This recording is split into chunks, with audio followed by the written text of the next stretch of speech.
Oh gosh, another phone call. Okay, sorry. So here we are down here. We have got a pair of 2s inside the house, so we bring 1 out of the house. We've got a pair of 5s inside the house, so we bring them out as a 5. And then all that's left is that guy in the house.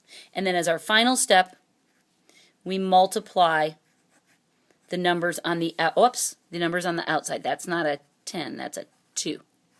That stays the same. 2 times 5 is 10. Make sense?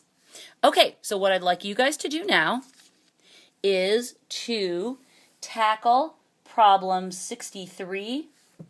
You guys do example 63.3 and 63.4 in the book. Those are yours to do. And go ahead and pause the video now, do those examples, and then come back and I will cover the last topic of repeating decimals after you've had a chance to work those examples. Okay, bye.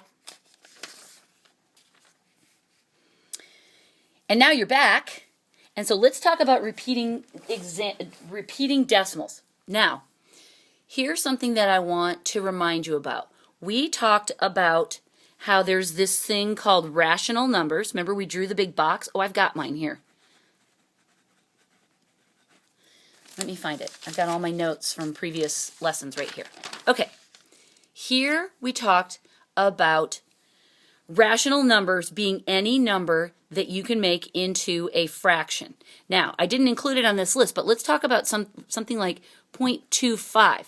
0.25 is a rational number. There, I'll scooch over so you can see them. 0.25 is a rational number because even though it's not in fraction form, we can easily change that into a fraction, right? That is, that would be equal to 25 over 100, right? Squished on the edge of the paper. There you can see it. 0.25 equals 25 over 100. So even if we write it in decimal form, it is a rational number. Irrational numbers, on the other hand, are things like pi, which have a long infinite chain of decimal points. Like we know that pi is what? 3.151469, I don't even know the rest. It keeps on going, right? And those decimal places, they don't repeat. They just go on infinitely in this crazy random pattern that some people memorize and are cool, but I haven't memorized them, so sorry. But that's what makes this an irrational number, is it's got a long, infinite string of decimals that do not repeat in any way. So we've got 2 different kinds of decimals. Some are rational, some are irrational. In this lesson, 63, we're going to talk about a third category of numbers, and these are numbers with repeating decimals.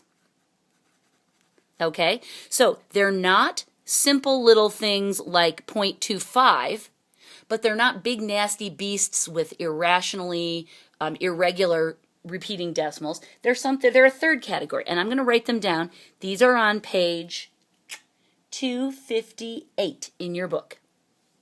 Okay, and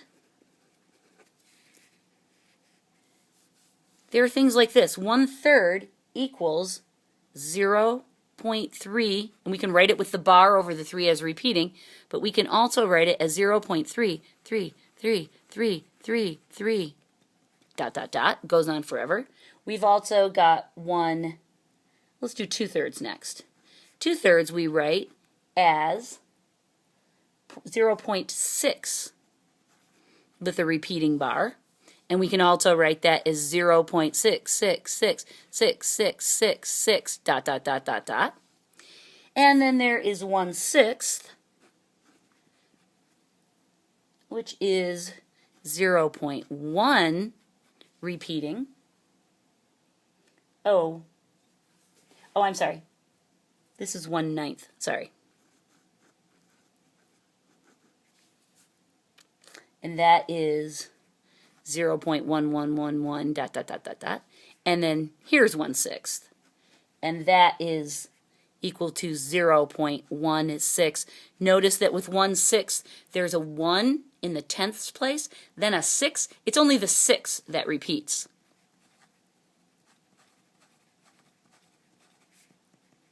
Okay? These 4 fractions / decimal numbers are examples of a special case of numbers. They do have repeating decimals, but they repeat with a pattern. Therefore, they are still in the realm of rational numbers because we can express them as fractions. So these are good numbers to commit to memory, so that when you encounter them in problems, you'll be able to convert them back and forth between decimal and fraction as need be, because they're kind of weird dudes, but they're helpful. The nice thing about this is that there's no calculation with this. It's just good to know type stuff. And in the homework, there's no calculation. They just ask you to, if you know this information, you know what you need to do to be successful in the homework. What fraction using counting numbers equals the repeating decimal 0.16 repeating? So your answer would be, oh, look, it's 1/6. So if you memorize this little chart, and it's on page 258 as well as right here, then you will have everything you need to know to answer their little questions in the homework. All right, that is lesson 63. Enjoy it. It's a beauty. See you next time.